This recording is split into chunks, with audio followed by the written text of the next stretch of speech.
It's really a great pleasure and a privilege to moderate this panel with three outstanding speakers. Two of them are my old buddies, and one is a very bright and rising star in the field. Our first speaker today is Ambassador Elayne Whyte Gomez, who is best known to all of you for the crucial role she played as the president of the conference that negotiated the Treaty on the Prohibition of Nuclear Weapons. It was a conference that I also had the opportunity to attend, and it was really an amazing experience. At that time, Ambassador Whyte also served as Costa Rica's ambassador to the United Nations in Geneva. Perhaps less well known to many of you was the fact that once upon a time, Ambassador Whyte was a graduate student at the Monterey Institute of International Studies. After receiving her master's degree in international policy studies from the Institute, Elayne joined the Costa Rican Foreign Service as a career diplomat in 1998 and rose to the position of vice minister at the Costa Rican Ministry of Foreign Affairs 2 years later, the first woman and the youngest person ever to serve in that capacity. Our second speaker, Beatrice Fihn, is the executive director of the International Campaign to Abolish Nuclear Weapons, ICAN, and is known to all of you and much of the world as the recipient of the 2017 Nobel Peace Prize for leading the campaign coalition that led to the TPNW. I've had the opportunity to observe Beatrice in action for many years, and I wish to applaud her extraordinary talent at mobilizing such a diverse group of individuals from around the world in the pursuit of a world without nuclear weapons. Our third and final speaker is Dr. Rebecca Davis Gibbons. She's an assistant professor of political science at the University of Southern Maine and an associate at Harvard University's Belfer Center project on managing the atom. Though Rebecca is well known for her scholarship on issues of nuclear arms control and non-proliferation, I was very interested to learn recently that she was exposed to the issues of nuclear weapons firsthand when, after college, she taught elementary school within the Bikini community on Kili Island in the Republic of the Marshall Islands. I'm going to ask each of our panelists to speak for up to 15 minutes. And while I understand that they have not been given specific guidance about what aspects of the TPNW they should address, I would especially welcome their comments about what they believe will be the impact of the treaty on global nuclear security and on the African continent in particular. It also would be very interesting to learn their views about the challenges the treaty will face in gaining the support of the nuclear weapon states and their non-nuclear weapon state allies. So with that as an introduction, I'm delighted to ask our first speaker, my good friend, Ambassador Elayne Whyte, to make her presentation. Elayne, the floor is yours. Just unmute myself. Okay, good. Thank you very much, Bill. Good morning and hello, everybody. I am very pleased to be here sharing with you, and I am very enthusiastic about this Women in STEM course. So I am delighted to share some thoughts with you. Partially in addressing some of the questions that you are posing, I would like to make some general comments. And because this is a course, I also want to make some or to leave some key messages about the content of the treaty, and then give some personal reflections on the way forward. Exactly, but I would say the first thing I would like to say is that this, of course, the legal, normative, and political landscape of nuclear weapons looks and is going to look very, very different now. But it is really a reason to highlight that the entry into force of the Treaty on the Prohibition of Nuclear Weapons coincides with the year 2021, which for me is a transition year for the international, because we're not only coming out or trying to come out of a pandemic, but also coming out of 4 years of undermining let's say the traditional dynamics of international politics, undermining cooperation, undermining dialogue, regimes, and institutions. So it is in this context that we all need to work towards strengthening the rule of law and strengthening compliance with international obligations as a necessary step to maintain and sustain the global governance that we have built for 7 decades, at least. The second point is that the treaty was born with strong political force, adopted by a solid majority of the international community. As we know, it was adopted by a vote of 122 countries in favor. It was the first time in which we overcame the consensus rule in decision-making on matters of disarmament. And this progress was achieved following the rules of procedure of the General Assembly, which is the universal body per excellence of the UN. So the treaty does represent change in international relations. It does represent change also in this institutional dynamics of the UN. And it represents change in the disarmament field, because as it has been pointed out, it implies some sort of a democratization of the discussion and of the dynamics in the disarmament politics and diplomacy, because of the agency and the leadership provided for by the non-nuclear weapon states, which I hope, of course, it's going to maintain and actually increase.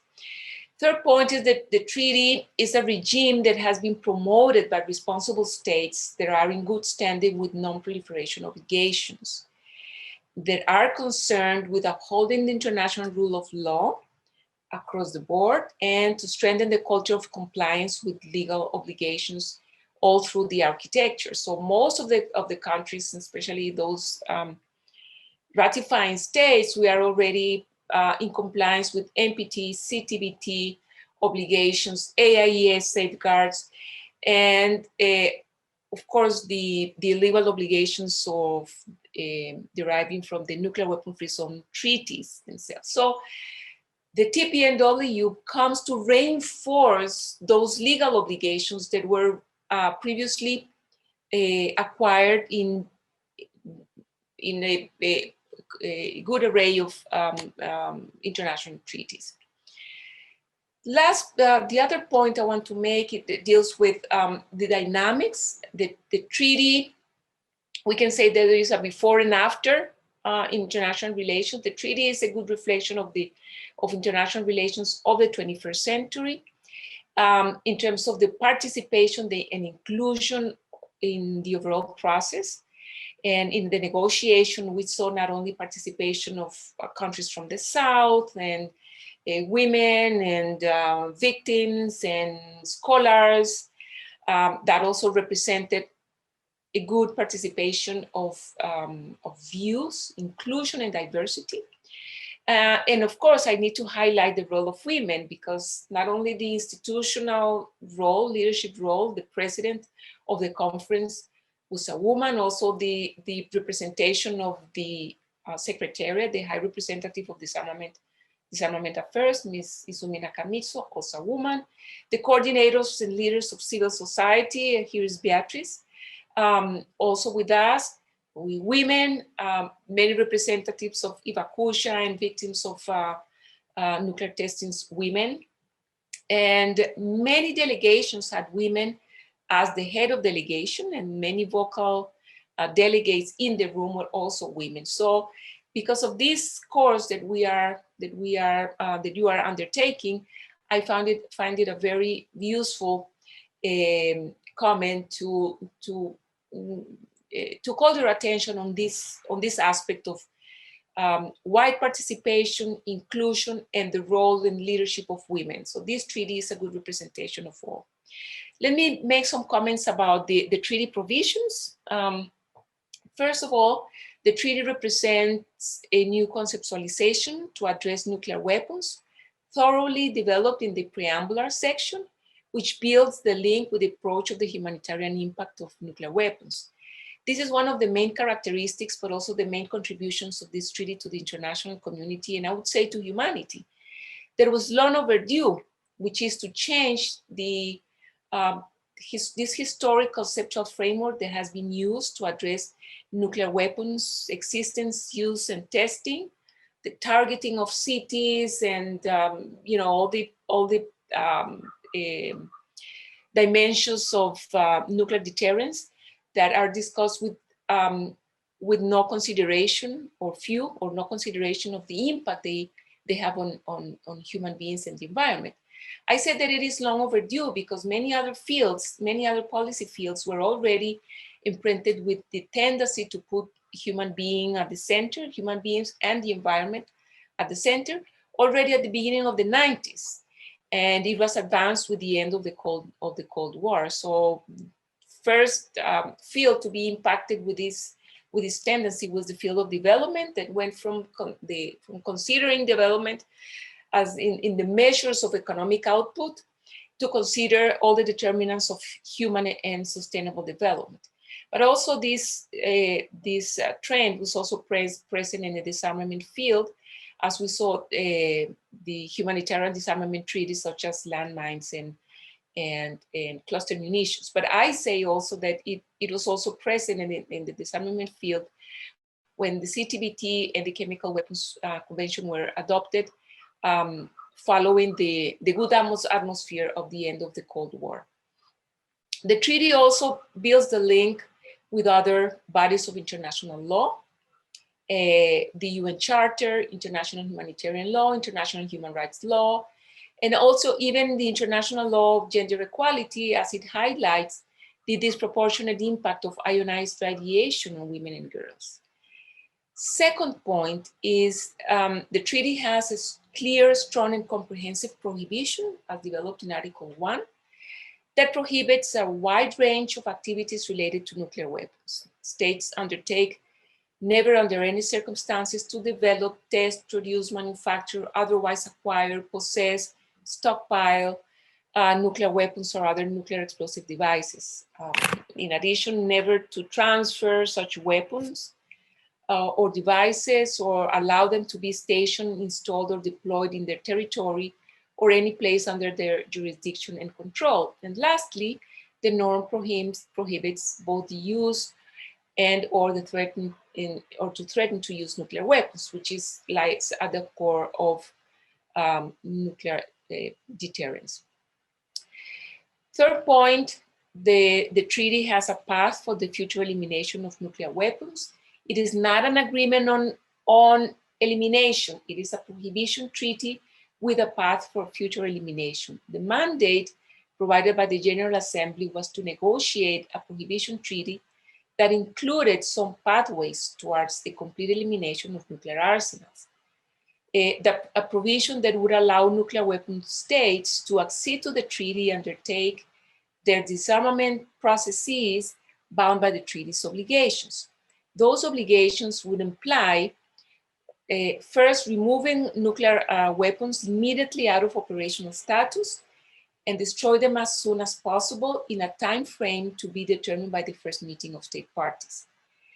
They should also submit to the meeting of state parties a legally binding plan and with specific deadlines for the verified and irreversible conversion of all facilities related to nuclear weapons, and to collaborate with a competent international authority for the verification process.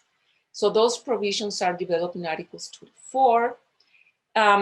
The other point is necessary to make is the complementary of the TPNW with the rest of the architecture. The treaty was negotiated in 2017, did not depart from scratch, and quite the contrary, the negotiation mandate specifically called upon the TPNW to strengthen and complement the existing architecture of non-proliferation and disarmament.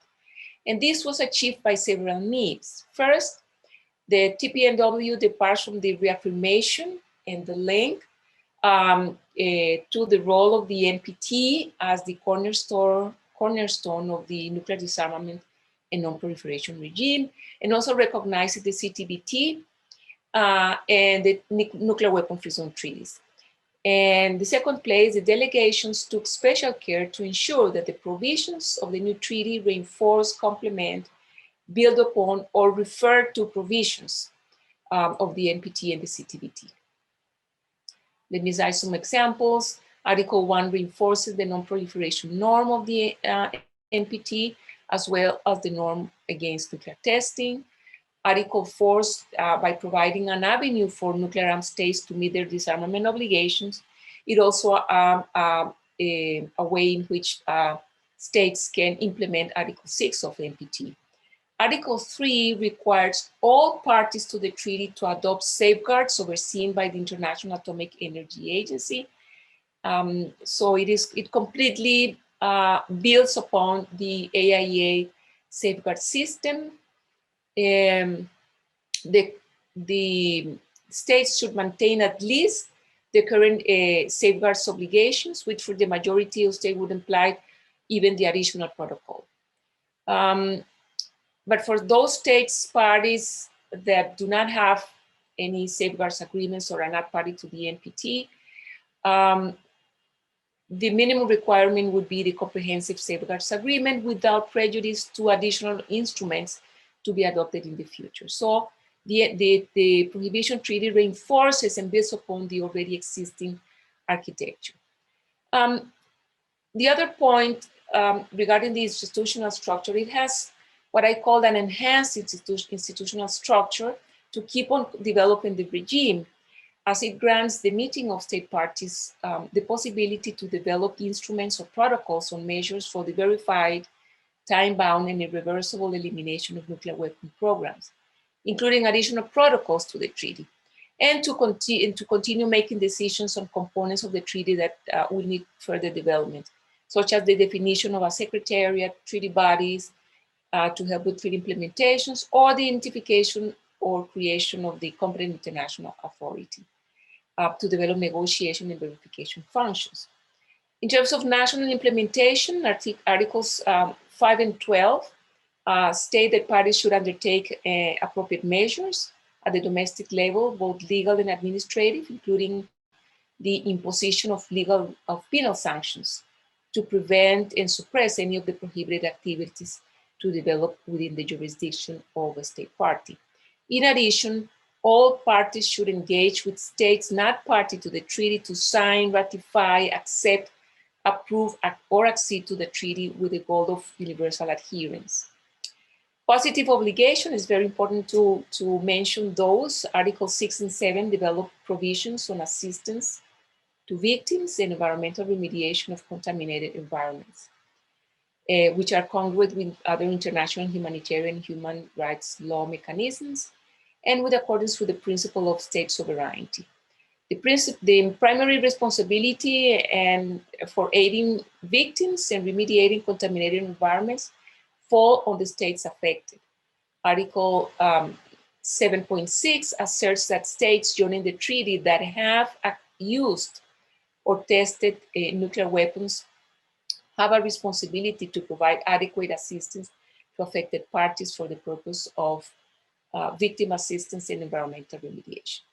So those are the main comments in terms of the main provisions of the treaty. I would like to make some comments on the current situation and ways forward. Elayne, if I could just interrupt for a moment. If you can try to do that in maybe 3 or 4 minutes, because I know we started late and I believe Beatrice has another engagement. So we'll have time to return in the Q&A, but if you could try in the next maybe 3 minutes or so to make your points, that would, I think, help us have everybody give their opening presentations, and we'll turn to the Q&A. If that's possible, I'd appreciate it. It is possible because I only have 3 very short points. The first one is that I have witnessed in other recent treaties, that the generation of diplomats that negotiate a treaty are not the same. It's not the same generation of diplomats that work in the implementation of the treaty. So it is very important that different generations of diplomats really get acquainted with the knowledge of the background of the treaty, the dynamic of the negotiations, implications in this time and age, and prepare and get prepared for the discussions in the future. Second, of course, it is absolutely important in this process of owning this, this treaty to keep on working on the ratification and further development of the treaty. I expect that we will continue on working with signing states, but also with 10 states that I have not signed, to see the first 100 states parties by the moment we have the first meeting of state parties, which is going to be in 1 year time. And last but not least, in terms of making reference to one of the questions that you asked is how to relate to the nuclear armed states.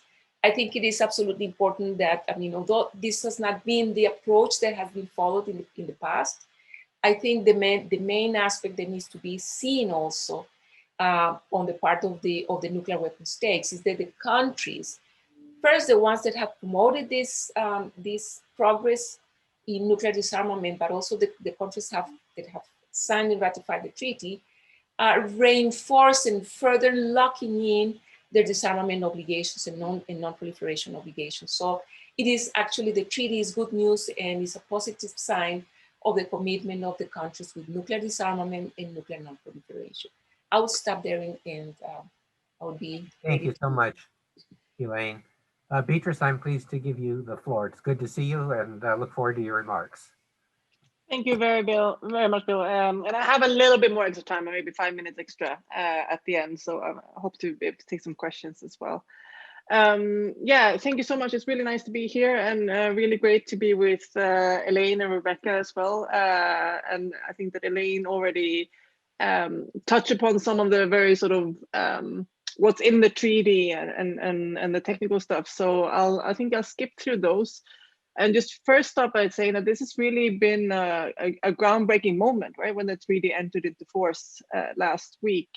It is to me, it's not just about this treaty, but it's also part of a bigger process of implementing international humanitarian law and this idea of protecting civilians and using international law to kind of restrict and restrain the military from harming civilians in warfare. So to me, it's always important to also zoom out a little bit and look at these other treaties, starting with, of course, the Geneva Conventions, the UN Charter itself, the ban on biological weapons, and I heard you talked about just when I joined earlier, very interesting conversation there, and chemical weapons, landmines, cluster munitions, like constantly working, using international law as a way to kind of constantly narrow the room of maneuvering for the military to use weapons that kind of indiscriminately harm civilians. And it's in a way, you know, in absence of being able to ban war, it's to kind of try to restrict the impact on civilians of warfare. So I think this treaty in many ways is just sort of a natural continuation of those exercises and a constant effort by governments, by civil society, by international organizations to move in that direction. So it's a really exciting moment to be a part of this treaty. And of course, as all of those other treaties, it's not something that drastically changes things overnight. I think when you see it all international law, and you know, in the way we talk about international law and the way we report on news in media, and we want to see very sort of instant gratification, very quick results, and that's like the opposite of what international law and multilateralism is. It's something that you see the results of over time, and you can see sort of shifts in state behavior when you zoom out and look long term. So I think it's important to keep that in focus, because otherwise this whole field can get quite depressive if you just think of the day-to-day changes. So right now the treaty has 86 countries that have signed it, 52 ratifications, with more to come, we expect. It has really had initially very big support from a lot of the key sort of regional groups that are part of nuclear weapon free zones, Latin America and the Caribbean, of course, ASEAN, and very importantly also the African Union. And in many ways, this way of developing the treaty has been quite extraordinary and a bit radical, because when you think about it, the power around nuclear weapons and who gets to have them and whose weapon of mass destructions are for deterrence and create stability, and whose are destabilizing and dangerous. You know, it really comes down to kind of the P5 and the powerful actors in the Security Council and the richest and most military strong countries in the world. And this treaty has really been a method for the rest of the world to create influence and shape policy around nuclear weapons. And in many ways, when you think about the process of how this has been developed, you know, even though we like to compare it to chemical, you know, the content of the treaty is very similar to the Chemical Weapons Convention and the Biological Weapons Convention in terms of prohibiting a category of weapons of mass destruction. But in the way that it's sort of meant to work, and the approach of it has been much more like, you know, these sort of civil rights movement, anti-slavery movement, gender equality movement, this way of kind of identifying that the structures of power are the problem and moving around them and kind of create pressure around. So it's also utilizing, you know, the tool of international law, but also for to sort of create a shift in society. And I think that's quite interesting to think about international law, how it can be used for different things. In some ways, it's the kind of confirmation of a certain behavior. The state sort of signed this treaty when everyone agrees on this is the way it is. Or as with this case, it's a way to push that behavior further and use that to change behavior over the long term. And the fact that this treaty has been led by non-nuclear weapon states is really, you know, in many ways a little bit of a revolution. On one hand, it's like kind of easy to look at it as a legal fix. We kind of forgot to ban nuclear weapons in the past. You know, we have the Geneva Conventions. We say civilians are not a target. We say the biological and chemical weapons are unacceptable. But oops, we kind of forgot about nuclear weapons, and we gave them this big exception under international law. And let's fix that. And we treat nuclear weapons like it's a weapon. And what do we do with weapons that specifically target civilians? We ban them. So in one way, it can just feel like, you know, I like to think about this as like a legal fix. We forgot to do this. It's no big deal. On the other hand, it's, you know, the implications of doing this and banning nuclear weapons. And it's a really big deal. It's you know, the UN membership kind of going up against the 5 countries that have been put in place to kind of control the UN through their permanent seat on the Security Council, and saying that, you know, your favorite power tool is now illegal, and we're banning it like without you, and you can't block it in your consensus rule. So it's kind of a, you know, it's kind of a revolution also in terms of the UN framework and the way we carry out international law, that the rest of the world will just go ahead and ban this, you know, very special weapon to the P5. And I think that the reasoning for that is that it's very much like a lot of issues right now, like with the pandemic, with climate change. It isn't an issue that stops at borders.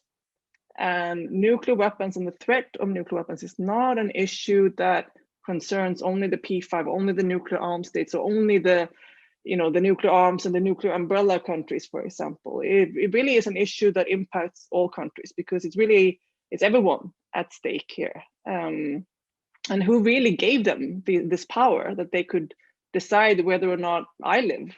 And in particular countries that I am not a part of electing the leaders or controlling the democratic processes in these countries. So I think it's really, you know, looking at nuclear weapons, you know, this is not just an issue where the nuclear armed states get to do whatever they want, because the harm will impact the rest of the world when eventually they will be used one day. So, and of course, as all issues, you know, the harm will be devastating, but it will also, of course, disproportionately harm poorer countries, marginalized communities, and the impact will really hit certain countries. The long-term impact will hit certain countries much, much harder. And it will be harder for certain countries to respond to that effectively. So, and I think in particular, the, you know, 4 years of Trump has made that quite obvious to people, that basically the entire world has to put their existence in the hands of him and Putin and Boris Johnson and Modi and Netanyahu and Kim Jong-un. And I mean, honestly, like, look at those guys. Like, it's not really the most the people that I would trust my life, my family's life, my country with, and that they would prioritize me and protecting me over whatever it is that they're thinking at the moment. So, it's really started to make people quite uncomfortable. And I think that, just the last week of the Trump presidency, when we had a situation where the Speaker of the House in the US is actually calling the military to sort of try to reassure people that they would stop the American president. She's actually asking the military to reassure her that they would do a coup if the democratically elected president is trying to use nuclear weapons. I mean, it's like such a bizarre thing to think about, that that's not a US issue, right? Using nuclear weapons is not an American only issue. Like, that would have significant impact for all of us. Just like, for example, climate change. Like, you can't just decide that one country doesn't care about it. That's not how it's going to work these days. So I think that this has really, these last years has really put that kind of emphasis. So, the way that this treaty came about, it signals to me a lot more than just the treaty.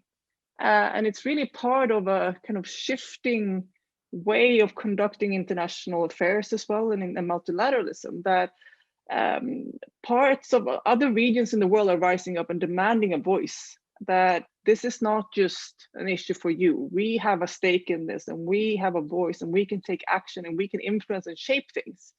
And I think we're seeing that it is no longer the Cold War when you have two blocks, and when those two blocks sometimes agree, you can come to an agreement in the world. It's like much more multipolar, and many more regional power dynamics, different issues that are taking place. I think the countries, for example, the African region is growing in influence, growing economically, growing in population. I think, one of the things that we're looking at is countries like Nigeria, for example, has been one of our champion states in this country. It's going to be one of the biggest countries in the world. I mean, it already is one of the biggest countries, but its population is predicted to grow at a rate much higher, whereas, of course, the nuclear armed states populations are predicted to not grow or even stagnate, some of them. So I think that also, and to become one of the biggest economic players as well in the world in the future. So I think that the world is drastically changing, and this is a way also for these countries to start thinking about, the way that the UN, the way that we set up these things in a time where these weapons were created, 1945, the world looked very different, and things are changing. And what kind of world do we want to build in the future? So I think that that's something that I find extremely encouraging, that there is this kind of attempt from the rest of the world to not accept to be bystanders, but to really mobilize and take actions. And we can't force the nuclear armed state to disarm just by saying, pretty please do something, but we can create this instrument and we can shape things. And I want to just finish a little bit by kind of highlighting how this treaty will work, even if the nuclear armed states are not currently supporting of this treaty. And I think it's important to kind of recognize that there is a huge power in norms and a huge power in treaties, and we've seen that in the past. And I always, every time I travel to the United States and I talk about treaties, you have, kind of a cultural instinct to not think that treaties work. And in many ways, when that conversation is up, I also feel like this is part of the narrative sort of game, because for me as a Swede, we can't say Sweden first. We can't like say that our military is going to bully you into doing what we want, right? We have to work diplomatically. We have to work with multilateralism. That's why also the UN, the EU, treaties, diplomacy has a very high priority in Sweden, because it's a way for us to influence and rein in the big powers. We use multilateralism to get what we want. So I kind of feel like there's an inherent incentive in the powerful to not admit that treaties work, because it restrains them, right? Like, it's the rest of the world. Like, we don't have a huge military the way that the United States have. We have diplomacy and those kind of things, and that's our way of kind of controlling and navigating and making sure that we are protected as a country. And the countries that have big military, of course, because they have the military power to pretty much do whatever they want, treaties and international norms and rules sometimes stop them from doing that. So there is this kind of inherent tension, which I think is actually natural between the ones with a lot of military power and whatnot. So I do think that it's important to recognize that, norms and treaties are ways to constrain the powerful and to kind of get them to follow a certain rules and not just let money or weapons be the only thing that decides what happens. And I think that we've seen on treaties like landmines or cluster munitions or even chemical and biological weapons as well, how these treaties, once they're in place, they do shift the perspective on the weapon and they do shift behavior. We have lots of examples, for example, on the landmines treaty that the United States, China, Russia did not sign those treaties. And I'm not arguing that flawlessly they are following it, but they have shifted their behavior quite drastically if you look at 20 years ago before those treaties existed. And you can see how it's become more and more complicated for them to have these weapons. They stop, companies stop producing them. They dismantle certain parts of them. They, put resources into mine clearance. The same thing with cluster munitions, for example. It's just a little bit over 10 years since the treaty entered into force. 6 years after the treaty entered into force on banning cluster munitions, the last American company, Textron, stopped producing cluster munitions and cited this, there's a growing international stigma. It's not a good market for this weapon anymore. Like it's on its way out. Like, yes, the United States might not have joined it, but it doesn't have a bright future. So we're going to shift our production to other weapons. And it kind of shows how these treaties, once they're in place, they get this kind of power. It also helps us, of course, to create political pressure in these countries, both in countries that endorse and support nuclear weapons but don't have them themselves, but then also, of course, the nuclear arms states through political pressure, through parliamentarians, through cities, to public attention. And you can see the resistance from the nuclear arms states, to me, is very much a sign that they're recognizing the power of this. They are resisting this and complaining about this treaty because they know that it will impact them. So I'm going to wrap up there. And thank you very much, Bill. Thanks so much, Beatrice. That was fascinating. We'll now turn to our last formal speaker here, Dr. Rebecca Gibbons. Rebecca, you have the floor. Great. Well, thank you for having me. I'm honored to be speaking to all of you, and I'm also honored to just be on this panel with people that I have learned so much from. So thank you all. I thought I'm a political scientist by training. I study international relations, so I thought I would try to put the TPNW a little bit into geopolitical and historical context. And as I do that, I'm going to follow up with some of the strands that Beatrice just talked about in terms of thinking about how the P5 and particularly the United States, where I'm from, thinks about this treaty and what it means. And so I want to briefly go back to 1945. With the beginning of the nuclear age, we know that there were some efforts early on to try to control these weapons or limit them within the UN, but that didn't get very far. The US and the Soviet Union, the two most powerful states at the time, who emerged after World War II, couldn't agree on how that would happen. I want to point out that the US is at the apex of its global power in this period, so post-1945, and that also goes along with the nuclear age. And so the US, and I think this help us understand the US, has only experienced the nuclear age thinking that it is the most powerful state in the international system, right? So then we have in 1949, the Soviet Union tests its first weapon. The US no longer has that monopoly, and yet we still don't have this appetite amongst those two powers for limiting nuclear weapons. That doesn't mean that other states in the international system aren't calling for disarmament or limits or abolition, but the two most powerful states are not willing to get involved in a treaty at that point. But things really changed by the 1960s for the US and the Soviet Union. And that's partly because we get more nuclear weapon states. We have the UK testing in Australia in 1952, France testing in Algeria in 1960. And even though these two states are US allies, the US does start to become concerned that states with nuclear weapons might behave more independently from US interests. And so the spread of nuclear weapons no longer seems good, even among friends. We see in this time that France withdraws its forces from NATO's integrated military command structure. It expels the NATO alliance headquarters from Paris in 1966.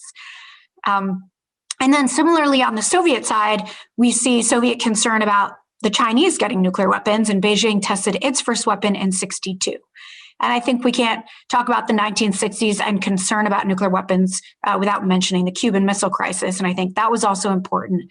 And I'm sure the leaders at that time around the world, but particularly in the Soviet Union and the US, thought that, wow, if there are many more nuclear weapon states, then these types of crises could happen more and more around the world.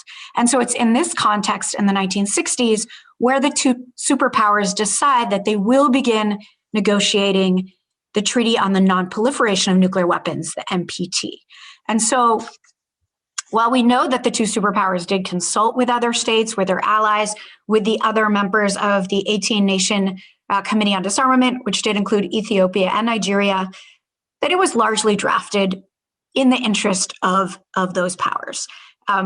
Something that the non-nuclear weapon states were able to add to the treaty is, of course, that Article 6 commitment to pursue eventual disarmament, and that is both general disarmament and nuclear disarmament.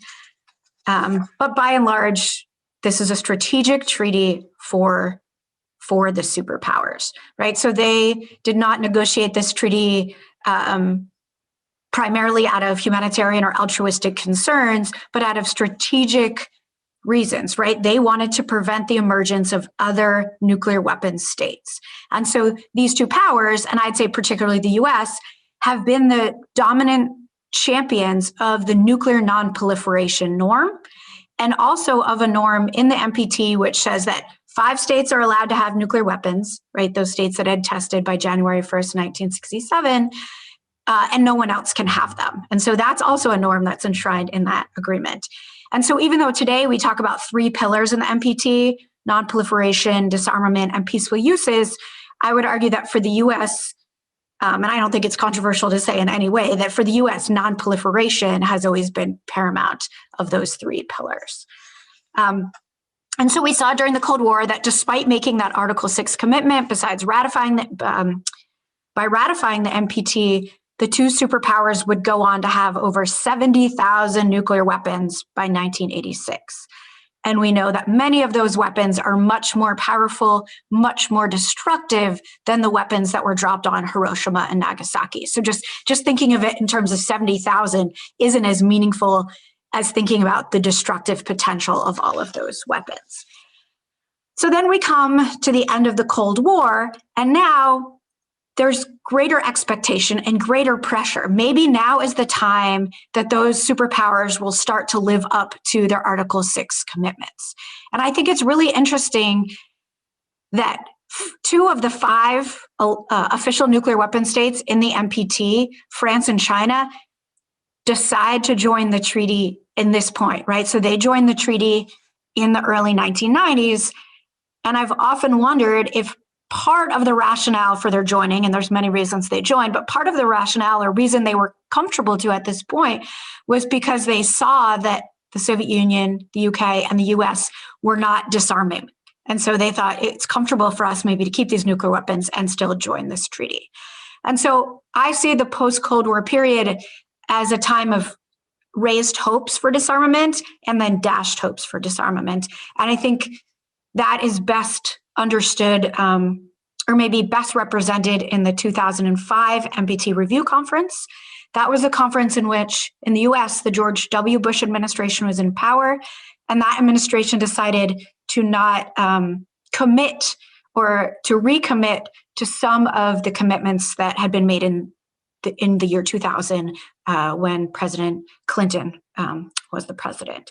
And so I think it's here where you see many people begin to think that we need alternate paths towards disarmament, with the idea that the NPT and this regime that's been created around it, all the other treaties and agreements, the safeguards, the CTBT, the nuclear weapons free zones, that maybe this is not going to last if we don't see more progress on disarmament. And that's when we see both diplomats and activists begin to really, I think, be creative and think of new ways to get at disarmament. And so that culminated with, or that change, I think, we see that in the Humanitarian Initiative conferences, the Humanitarian Effects conferences that happened in 2013 and 14, and with the open-ended working group that happened at the UN in 2016, and then of course the negotiations of the TPNW in 2017. And so I wanted, Beatrice made this interesting point that sometimes the US and maybe the P5 think that treaties don't work or international law doesn't work. And I think what's interesting in this case is, well, I think there's some truth to that. There's also the fact, and you said this as well, Beatrice, that the fact that the P5 and particularly the US has been so concerned about this treaty suggests that they do recognize the power of norms, right? And I think the US does recognize the power of norms. After all, it was the US that has strongly promoted the norm of non-proliferation and sees that as a value. And we see that, and I've written about this before, but the fact that the United States wanted to persuade all other countries in the international system to join the NPT, the 1970 NPT, I think is an indicator that the US recognizes the power of norms. Because it would have been easy just to go after the states that had some nuclear capacity, whether they had a nuclear reactor, a research reactor, but we didn't see that. The US eventually tried to promote the NPT to all other states, and the Soviet Union engaged in this and allies engaged in this, but that was a priority, and that's because it values this universalization and the power of that universalization. And so I want to conclude in thinking about the P5 and how they're worried about this treaty. And that's because all of their national security documents explain that they rely on nuclear deterrence for their national security, for strategic stability, and for the protection of allies, for those who have allies. Some of the evidence that we know that the P5 is very concerned about this treaty in terms of rhetoric, we've seen the denigration of the treaty, the people behind it. We've repeatedly seen the P3 and I'd say and the P5 say that they reject that this treaty is customary international law, right? They're really afraid that this treaty begins to have the power of customary international law. And I do think that, I've worked in the Pentagon. The US does pride itself in abiding by the agreements it signs. And maybe at times there's hypocrisy there, but the US doesn't want to be seen as being against international law. They've argued their method of nuclear reductions and disarmament is the only kind of realistic and practical way forward. And then we also see many deeds, right, actions that illustrate the concern with this treaty. So I'd point to the letter that the US sent to its NATO allies in 2016 ahead of the vote in the UN General Assembly about beginning negotiations for a treaty, right? The US said, please vote no to all its allies. We saw a snubbing of the Nobel Peace Prize ceremony in 2017. We saw Secretary of Defense tell the Swedish government that they could forget any military assistance moving forward if Sweden decided to join the TPNW. We saw the US create, during the Trump administration, creating the environment for nuclear disarmament. And I think, as much as I think people would deny this, I see that just starting this sort of new institutional mechanism to talk about disarmament as a reaction to the ban treaty. It was a way to say, this is what we're doing. We're doing something. And it also took some pressure off some countries that had domestic pressure to join the treaty to say, oh, we're not going to join the TPNW, but we have this other effort to illustrate that we're pursuing Article 6 of the NPT. We've seen that France has asked the Pope, has sent diplomats to the Vatican to ask them to try to reconsider his messaging about nuclear weapons. We've seen the Pope has been very supportive of disarmament and the TPNW. And then lastly, this letter that was just sent, I believe in October, from the US government to states parties of the TPNW saying, we think you've made a strategic mistake and we'd like you to not be in the treaty anymore. And I think it was kind of the realization that this treaty is entering into force that caused that letter. And I'm sure there's lots of other examples that are below the surface that are not reported, right? The pressure, and a book that I have forthcoming looks at the ways that the US has used its influence in the international system to try to get countries to be part of the NPT. And I think some of those tools also are happening in the opposite to try to get countries not to join. And then, so what's going to happen in the future? I see that we're going to continue to have this norm contest between this norm of differential nuclear possession, like the NPT has, and then the norm of non-possession for all, the stigmatization.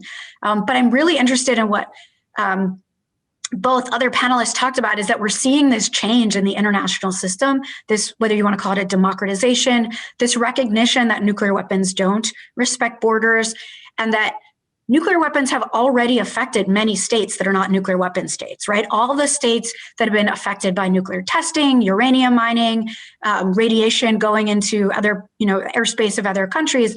And so that statement that we belong at the table, I think is really important. And I think it's going to be very difficult for some of the nuclear weapon states, maybe all of them, to hear that message. And like Beatrice said, this is going to take time. In terms of how things will change, these states have to, it's either the stigmatization and the public pressure from below. There could be financial pressures, I'm sure that will happen as well. And then there's the idea that if the nuclear weapon states didn't see their security served by deterrence, that would change. But it seems to me the most likely kind of theory of change is that grassroots change and that stigmatization of these nuclear weapons and people putting pressure on their governments. And I hope I haven't gone over too much, but I will end it there. Thank you very much, Rebecca. I thank all of the panelists for their remarks. It's very tempting. John has sent me a message that I might ask from the prior session. I have my own set of questions that I'd love to ask to this panel, but I think that because we have a group of women from Africa here, I want to give them as much opportunity as possible to ask their questions. And so I'm going to start drawing from some of the questions that have already been put in the chat. And if Stacy wants to ask her question directly, I'll call upon her to do so. If not, I'll read it for the three panelists. Stacy, are you anxious would you like to take the floor? You're welcome to do so if you can unmute. Thank you very much. My question was, as non-nuclear weapon states from Africa, what are practical steps, examples of practical steps we can take to support the TPNW? Okay, did everybody hear the question? Okay, I turn to, I think on this one, probably, Beatrice and Elayne, but Rebecca, you're welcome to come in here as well. Beatrice, this is something that you've addressed, I think in the past, and it would be worthwhile to kind of talk about the role of the non-nuclear weapon states, and particularly in Africa here. Yeah, I think that Africa has a huge important role to play in this issue. It is the largest regional group in the world. So when the African Union, with all its member states, come behind initiative with the full force of its member states, it's extremely influential and carries a lot of weight. The African countries in alone could have brought this treaty into force and reached the 50th ratification. So I think it's hugely important. The number one thing is, of course, to sign and ratify the treaty, to become a state party of the treaty. We have many African signatures. We have a group of them that have ratified. We know that a lot of African countries are in the process of ratifying. But we do also know, and this is what Rebecca talked a little bit about the pressure on several countries from former colonies, for example. We know, for example, in Francophone Africa, we know that the French government has worked very hard. And we have nothing confirmed, but we heard a lot of rumors about them sending diplomats. They sort of connected into bilateral trade agreements. It's being brought up at a very high level between the French president and president of countries that he meets. So I think that the pressure there is quite strong. But I think that, there's also, when it's hard for countries to withstand that specific pressure. As Rebecca also mentioned, also a country like Sweden, my country, has not joined the treaty because of pressure, basically a direct threat from the United States that we will withdraw from this military cooperation that we've had for a long time if you join this treaty. So it's obviously very understandable that this is something that's difficult for countries to have. And that's why I like the regional approach. Africa is a nuclear-free zone and has the kind of necessary domestic legislation We worked with AFCON, for example, and the Parindawa Treaty to kind of make it as easy for African states to kind of move in a group on this. And once these governments, who all have been part of, almost all of the African states voted in favor of adopting the treaty and have been consistently voting in favor of the treaty at the UN General Assembly. So it is not so much of an issue of political support. There's a little bit of exception. Egypt, for example, says that they won't join until Israel makes efforts and things like that. So there's a little bit of difficult certain issues, but mostly all African states are very much in favor and supportive of this treaty. So signature and ratification is very important. And once these countries are states parties, I think there's a lot of work to implement the treaty in terms of universalizing it. The Article 12, as Ambassador Whyte talked about, is a legally binding commitment, right? To help promote this treaty and to bring it up in Security Council discussions, use it at the NPT to kind of raise the stigma around nuclear weapons, use it in any other forums, in bilateral meetings, in these kind of venues to really increase the pressure on other countries to create this new norm when nuclear weapons are unacceptable. You know, make it a bit of a thing, like, oh no, you have nuclear weapons. We see that now here in Geneva, for example, the Human Rights Council. A lot of countries are starting to use nuclear weapons as part of the Universal Periodic Review. To look at countries like, oh well, but you have weapons of mass destruction. That would be very problematic for human rights.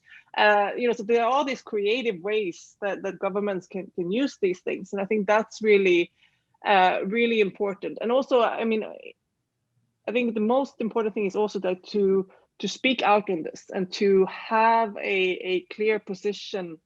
And to have that kind of take that space in the multilateral field. I do think that there's an incredible amount of, just going to be very straightforward, racism in these kind of conversations, where white Western countries are seen as more credible on this issue, as more important.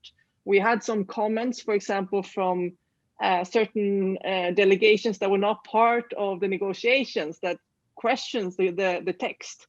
Well, I mean, the Europeans weren't there, so is it actually a good text? Very, I mean, like in an extremely insulting way, right? Like, so I do think that also the governments and delegations and people, regular citizens of these countries need to speak out and say, I have the right to have an opinion on this, and I have as much competence as a European country to discuss these issues because this is a threat to my country and my security. And I think that's an incredibly important thing for the nuclear armed states to hear, because they think that we're trying to take away their security with this, that nuclear weapons is what guarantees their security, without ever recognizing that their nuclear weapons is threatening our security and at the expense of our security. And we also have the right and the obligation to our community and people to protect our countries. And disarmament is a way to protect our countries. Thank you, Beatrice. You might also just note that, I mean, there'll be an opportunity, presumably in August, for all states, including the African states in particular, to weigh in about how the Non-Proliferation Review Conference recognizes the TPNW. So that would be another role that they could play. Elayne, did you want to say anything on this point?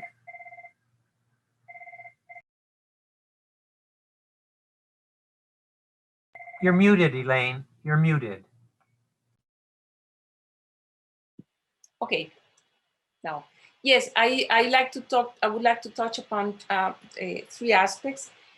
Remember that I mentioned the preamble and the new conceptual approach, as well as I mentioned Article 12, because I think the most important responsibility for states now is to adapt the narrative, the political discourse, all over the place where you go. Like Beatrice is mentioning how many countries are addressing the issue at the Human Rights Council. The preamble of the treaty already provides the pillars of this new narrative that all the countries that have signed, especially those who have signed and ratified the treaty, need to just change and adapt the discourse, the narrative across the board, And because the most important aspect, I think, is that we have to allow the treaty to start deploying its normative strength.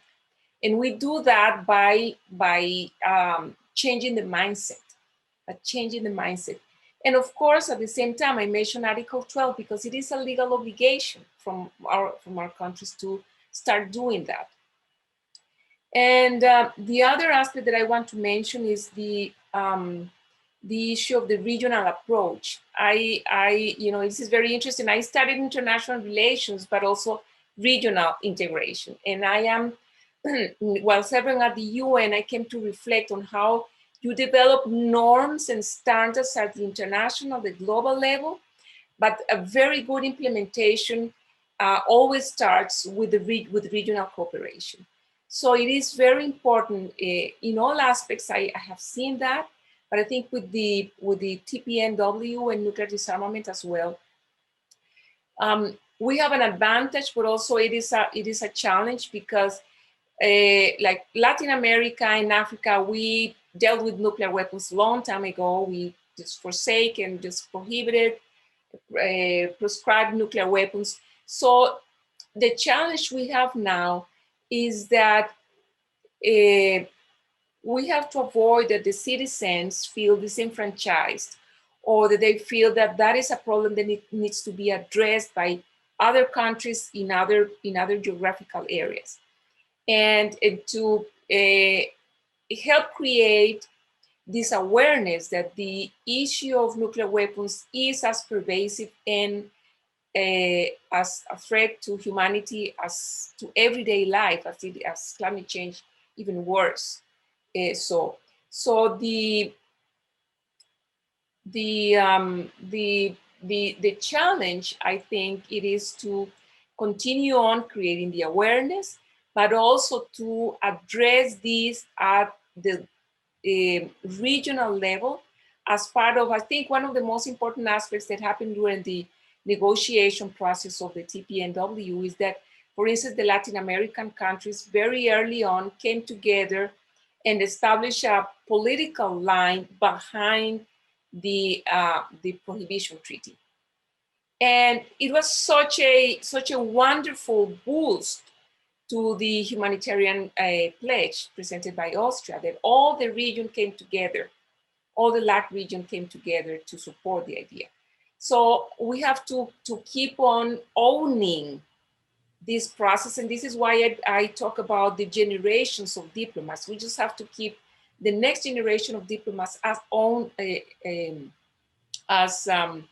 proprietors of this process as the negotiation generation has been. So regional approach and change narrative.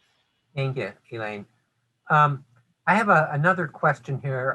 Bati Mahango has typed one in. If she would like to ask the question herself, I'll give her the opportunity to do so. If not, I'll read it. Hello, thank you. It was really nice to see the all-female panel. Very exciting. I'll try to keep my question short. My question is, the Treaty on the Prohibition of Nuclear Weapons has no competent international authority for verification mechanisms behind it. Why, until this stage, is that still not there, and why not just the IAEA? Who would like to take that question? Go ahead, Elayne.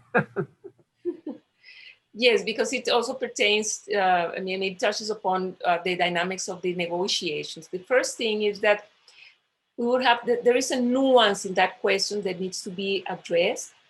The TPNW does establish the concept of the international authority.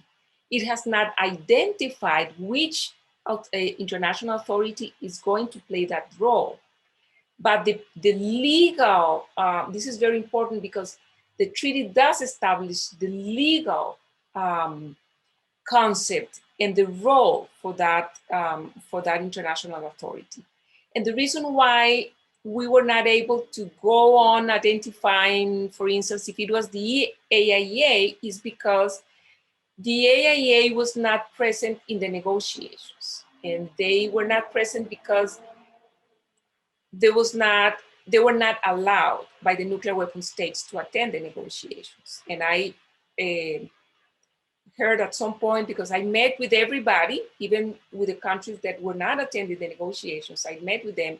And at some point, one nuclear weapon state told me, we are never going to allow that the AIA gets involved or engaged in nuclear disarmament verification, to put it that way. So there was a political battle at the Board of Governors of the AIA about attending the conference. And this is part of what needs to be addressed, not only from the point of view of the TPNW, but from the point of view of the international community as a whole.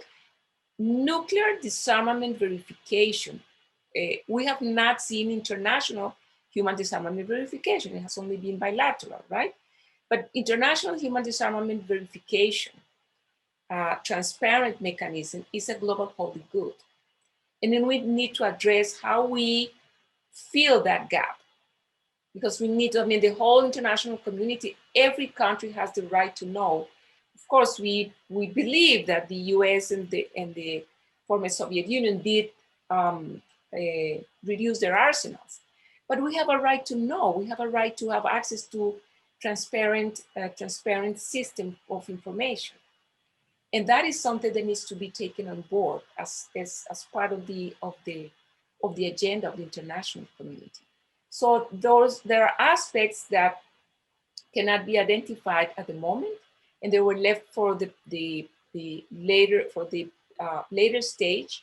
And this is one of the reasons why the meeting of states parties was provided with that power that you see many other treaties do not provide the meeting of state parties or the conference of state parties to further develop the regime.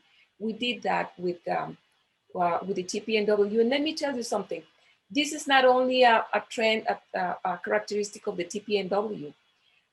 If you, for instance, if you read one of Jake Sullivan's pieces on international cooperation, international relations during the Obama administration,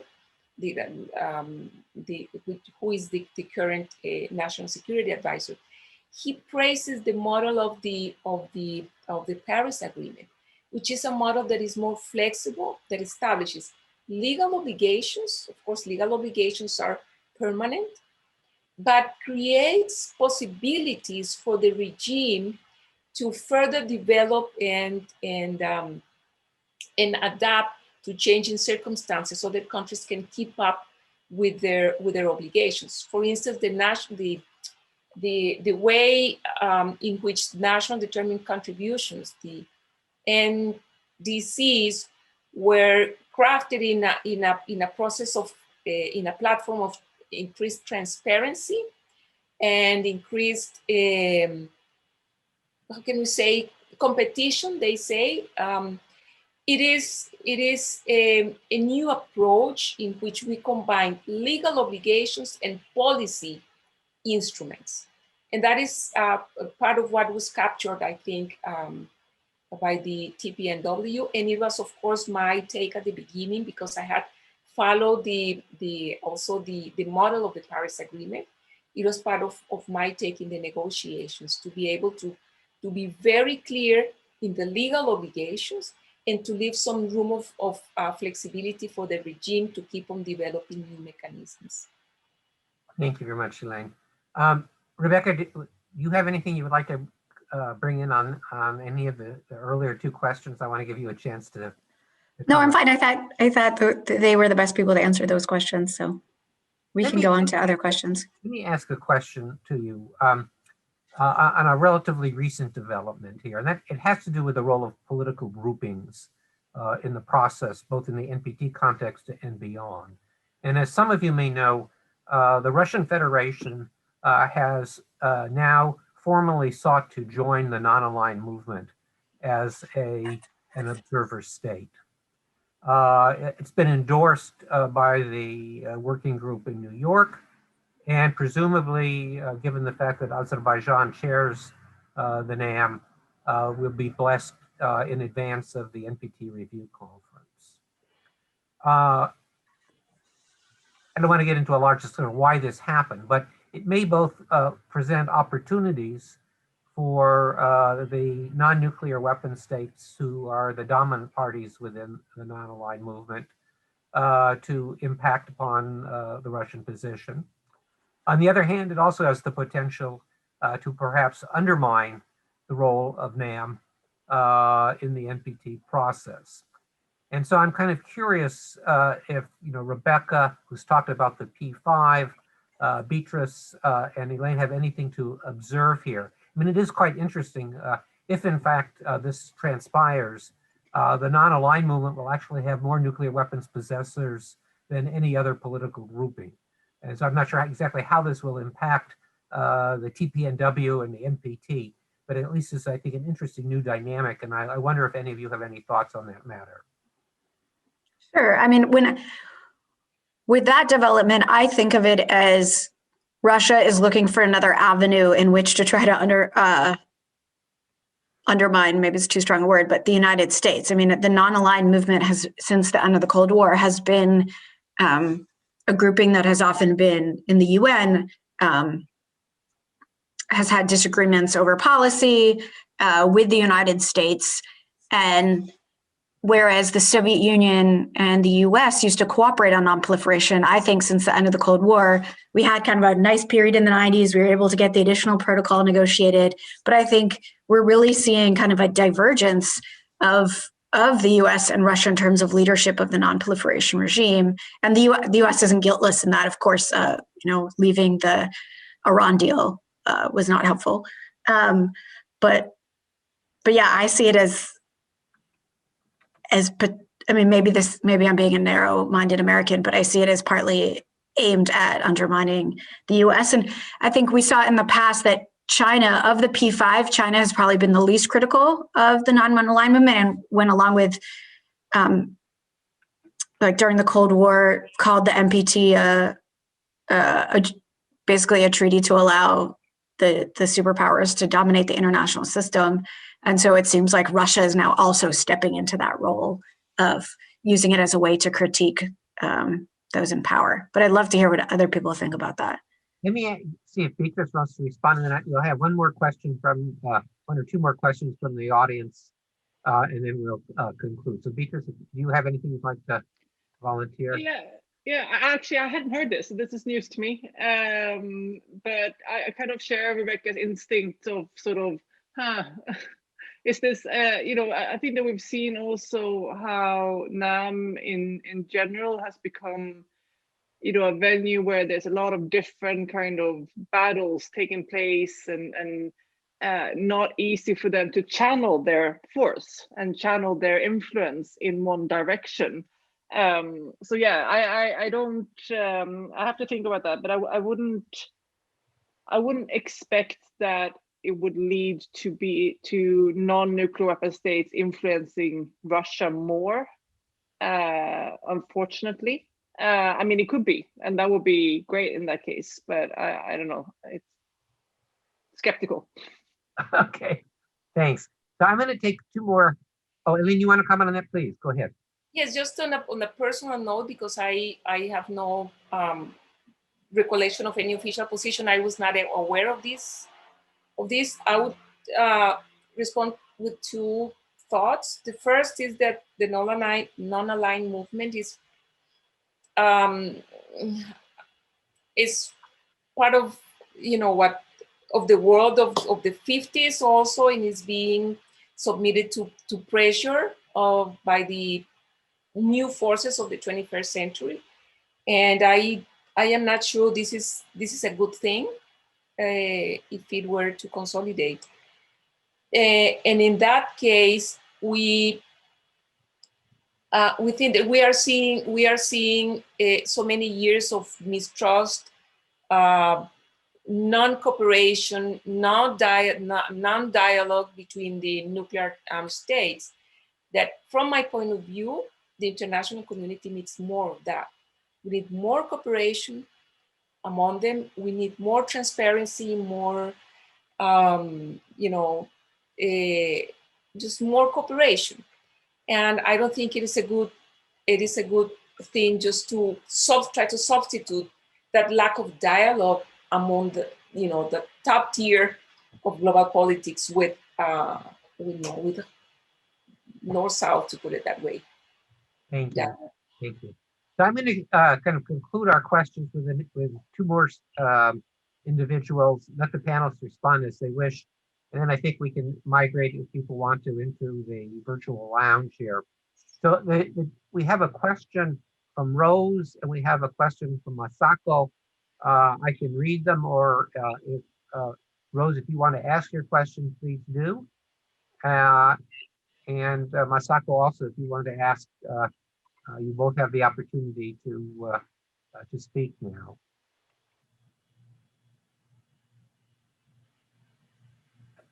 Okay, I don't hear. Okay, so Rose, you wanna go first? Okay, if not, may I? Go ahead, Masako. Okay, sure. Yeah. So thank you so much. It's a wonderful panel. I have a question. I just heard Sweden, Switzerland decided to join attend the meeting, the state parties meeting, and I just read this in a recent Japanese media, and I understand that Japan is still debating, and they have a lot of pressure from the atomic bombing survivors. So I just don't know. But in your view, what's the role of first? What's your view on the role of these observer status as observer countries? Do you think they can play any positive? They can play any positive role in terms of so-called bridge building, or whatever way to make progress toward the nuclear disarmament? Thank you. Thank you, Masako. Let me see, Rosa, do you want to ask your question, or I'll turn to the panel. Yes, I would like to ask my question now. Thank you, presenters. My question is this. I was thinking that with the NPT now enforced as presented earlier,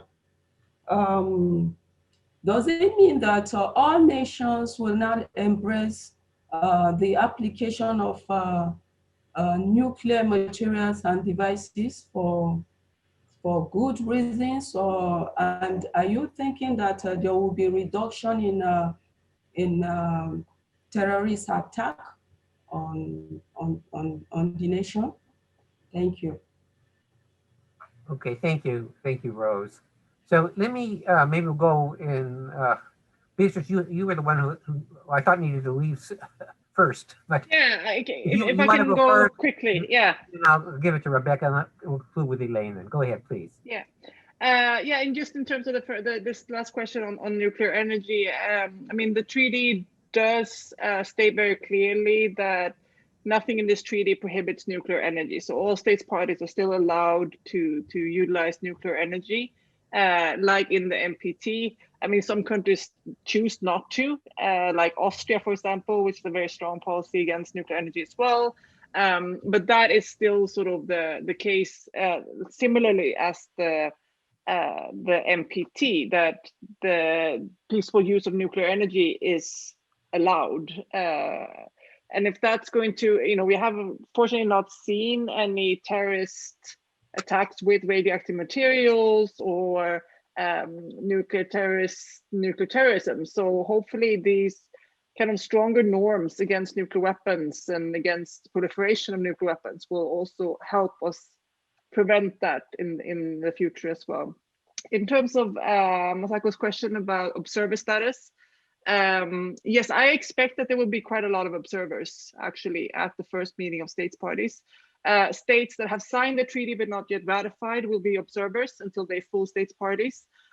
Countries that have not yet signed and are positive to the treaty, I mean, it will be hosted in Vienna, where there is a big presence of a lot of governments. So I can also imagine that a lot of states who are have delegations that attend the IAEA meetings, the CTBT meetings, will send people to the first meeting of states parties as well as observers. I know that Sweden and Switzerland have said that there will be observers. It is my direct sort of comment to that is that it's a way to not join the treaty. and try to get away with it and try to be a part of it and eat the cookie and have it left too. And I honestly, I'm a bit concerned about my conversations with Swedish diplomats who seem to think that they will be able to shape the treaty as observers. And I think that if you say, I will not join this treaty, you're also not going to have a lot of say in the treaty. If you're a signatory state and just in the process of ratifying, I think the other states' parties will take your views much more into consideration. So I think it depends a little bit about what your motivations are. Is this an honest way to actually strengthen the treaty and be participating in a constructive way? Or is this a way for you to tell your citizens who are very angry with you for not signing the treaty that you are here, but just make it more harder? I mean, I see some of the Swedish politicians say that we will sign the treaty when we have renegotiated. I mean, that's not going to happen, right? So it's just about setting like obstacles in the way. We're going to get Sweden and Switzerland to join it. Like, you know, it's going to, you know, Switzerland, I have good hopes on. Sweden's going to take a little bit of time, but it will come. They're not going to stand outside this treaty forever. Like but I think that, you know, a country like Japan, for example, could play an extremely constructive role as an observer. We are going to aim, you know, and prioritize victim assistance and environmental remediation. And we've seen on the landmines, for example, and cluster munitions, that a country like the United States has been a very active participant as an observer in mine clearance, in the kind of technical conversations about how to address the long-term impact of the weapons. And Japan, I mean, has the knowledge and has the expertise as an impacted country. So I see that Japan, for example, it will make a lot of sense that Japan plays a very strong and very constructive role. Whatever it thinks about the prohibition part on the victim assistance part and participate there. And I think that that is something that I think also, if the intention is to come and be supportive of those provisions and be engaged in those provisions and use your expertise and knowledge about the impact of nuclear weapons, then I think that would be very welcome by state parties. I know a lot of also parliamentarians in NATO states are, you know, their immediate victory in absence of signing the treaty is going to be to get parliament decisions to participate as observers.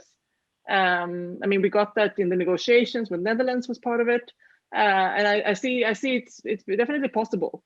I think it depends on states' parties as well, how much input they will welcome from states and in which way that input is being made. Is it being made in a constructive, genuine way to strengthen the treaty, or is it made with an attempt to sabotage because you don't like the treaty? Thank you. Thank you. I'm going to have to run. I'm really sorry, but thank you so much. It was really, really nice. Thank you for joining us. Rebecca.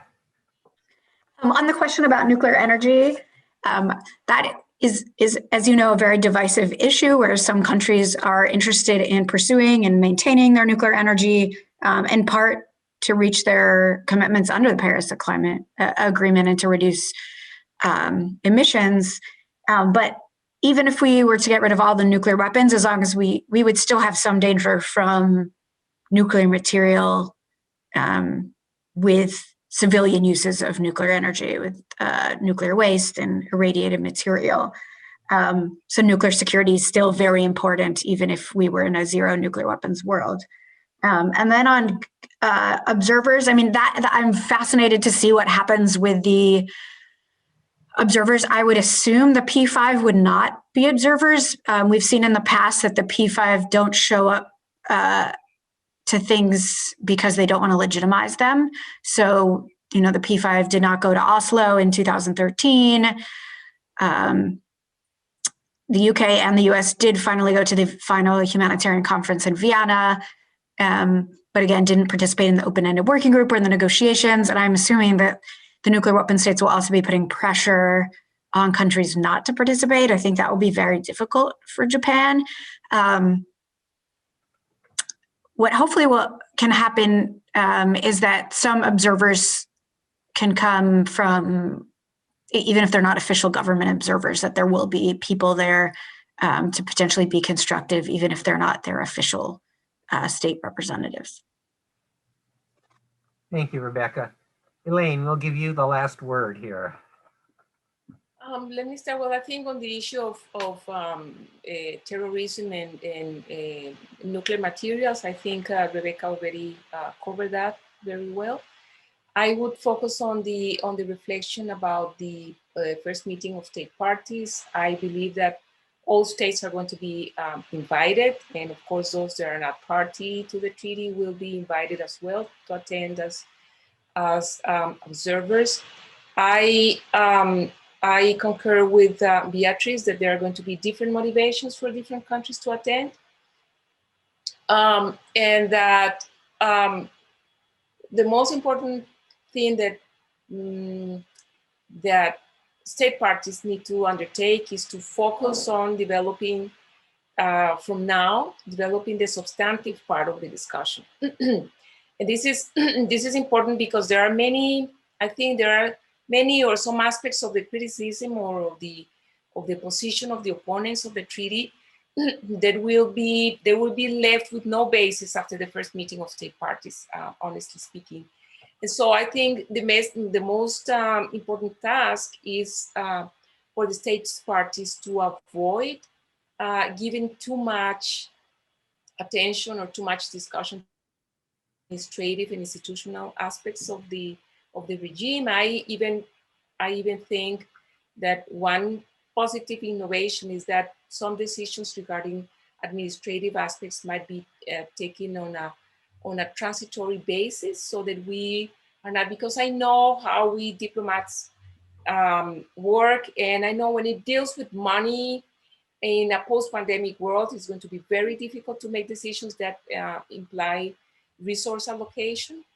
I think that then all the administrative and institutional issues might be looked at in a transitory manner, except of course for the rules of procedure, of course, that needs to be taken on board immediately. But the group of state parties need to concentrate from the beginning on developing the substantive discussions of the issues that are that were put in the hands of the MSP.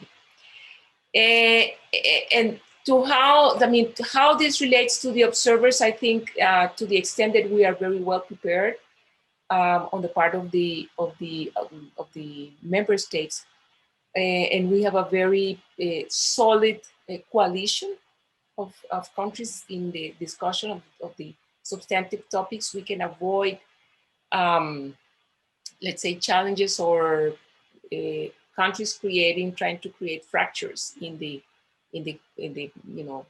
conference on the meeting of state parties between the member states regarding some issues. So I think it's vital, and the role is it's going to go both ways, and I am pretty sure that some countries will not have good intentions while attending. And that is the reason why I think we just have to concentrate on the discussions that we have at hand. Thank you so much, Elayne. I can say, speaking on behalf of the Vienna Center for Disarmament and Non-Proliferation, that we look forward to reconvening in some fashion on the margins of that important gathering, Elayne. And so maybe we'll see you there, and Beatrice, and hopefully Rebecca as well. This has really been, I think, Can I just mention one little thing? Yes, please.